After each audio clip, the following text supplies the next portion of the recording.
des vitres brisées et des murs noircis. C'est à cet étage de l'hôtel Ramada que le drone israélien a frappé très tôt dans la matinée. L'immeuble est situé dans un quartier touristique du centre de la capitale libanaise. Des voitures aussi ont été visées et endommagées. Les résidents sont encore sous le choc.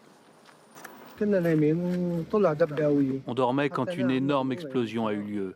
J'ai vraiment eu l'impression que c'était dans ma chambre. Tout le monde a eu peur. Il semble que des commandants étaient sur place.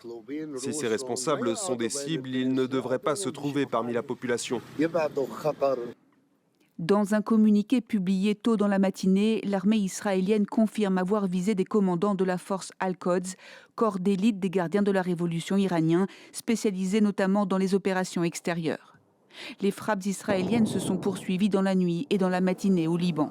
Sur ces images enregistrées dimanche matin, des panaches de fumée attestent des frappes récentes dans différents secteurs de la banlieue sud de Beyrouth, bastion du Hezbollah, le mouvement chiite soutien de Téhéran. Au sud et à l'est du pays aussi, Israël dit vouloir détruire les infrastructures du Hezbollah. Samedi soir, le Premier ministre israélien a lancé un avertissement au gouvernement libanais. Votre responsabilité est de désarmer le Hezbollah.